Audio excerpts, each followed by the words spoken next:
اور میرے والد حسب اور نسب نکالنے کے عالم تھے، اور جتنے بھی لوگ ان کے زمانے کے تھے وہ کہتے تھے کہ آپ کے ولی ہونے میں کوئی شک ہی نہیں۔ میرے والد صاحب کو ہر سال حج کرنے کا شوق تھا، بہت چنگا نام ہے، اور میرے والد نے 40 حج کیے۔ تو ایک مرتبہ میرے والد صاحب حج کے لیے روانہ ہوئے پیدل،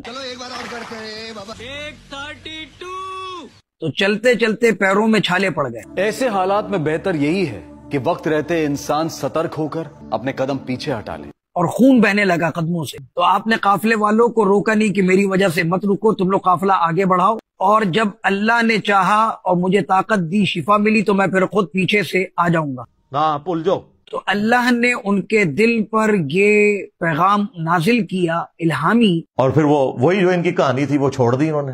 وہ کہتے ہیں کہ جی وہ بزرگ جو ہیں وہ انہوں نے اپنی کرامت دکھائی کہ وہ مدد طلب کرے سیدنا امام بدوی رحمت اللہ علیہ سے۔ اوے بابوں کے پجاریوں، قبروں سے مانگنے والوں، توسل اور وسیلہ کے عقیدے کو غلط طریقے سے پریزنٹ کر کے استانت بنانے والوں کہ ہم امی سے روٹی نہ مانگیں، یہ بھی شرک ہو جائے گا۔ یہ بابوں سے مرے ہوئے بزرگوں کو پکارنے کی دلیل پیش کر رہا ہے کہ جی امی سے بھی روٹی مانگتے ہیں۔ اللہ کے بندوں، مری ہوئی امی سے تو کسی نے کبھی روٹی نہیں مانگی۔ اوے امی تو ظاہری سبب ہے۔ وَتَعَاوَنُوا عَلَى الْبِرِّ وَالتَّقْوَى وَلَا تَعَاوَنُوا عَلَى الْإِثْمِ وَالْعُدْوَانِ، نیکی پرہیزگاری کے کاموں میں ایک دوسرے کی مدد کرو، برائی میں الگ سے رہو۔ آپ میرے سامنے بیٹھے ہیں، میں آپ کو کہتا ہوں مجھے پانی پلا دو، ٹھیک ہے، لیکن اگر آپ بغداد میں وہاں بھی قبر کے اندر ہیں اور میں کہوں کہ غوث پاک 2 بوتلیں نیسلے دیے بھیج دو،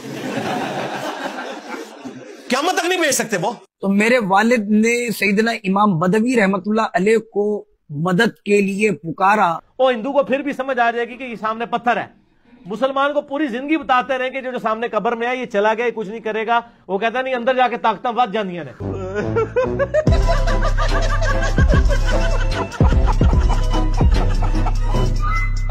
تو تھوڑی دیر میں ایک شخص اونٹ پر سوار ظاہر ہوا اور والد کے پاس آ کر کہنے لگا کہ کہتا انجینئروں تو نہیں سنتے کدھرے، یہ اس بیابان صحرا کے اندر آپ بیٹھے کیا کر رہے ہیں؟ تو انہوں نے کہا کہ میرے جو پیر ہیں ان میں چھالے پڑ گئے اور اس میں سے آپ دیکھیں خون بہ رہا ہے، اور کہا کہ آ جاؤ میرے ساتھ، آپ بھی سواری پہ سوار ہو جائیں۔ تو والد صاحب جو ہے ان کے ساتھ سوار ہوئے اور پھر پہنچے یہاں تک کہ مدینے شریف کا جو ہے وہ آغاز ہوا، تو وہاں تک پہنچ گئے۔ نہ مفتی صاحب کہانی نہ کرواؤ، اور کہا کہ یہ رسول کریم صلی اللہ علیہ وسلم کا شہر آ چکا ہے، آپ اتر جائیں۔ کہتا پھر ٹھیک ہے۔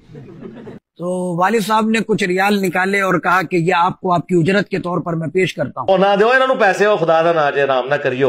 اس سوار نے یہ کہا جب وہ پیسہ ریال دینے لگے، تواڈے بزرگوں نے بھی کم پایا، ساڈے نے بھی پایا۔ تو کہا کہ اے شیخ سہیل، ٹھیک ہے، فرمایا شیخ سہیل جس کے دادا ہوں شیخ عبد القادر جیلانی، اس کو امام بدوی سے مدد مانگنے کی حاجت نہیں ہے، میں ہی تمہارا دادا شیخ عبد القادر جیلانی ہوں۔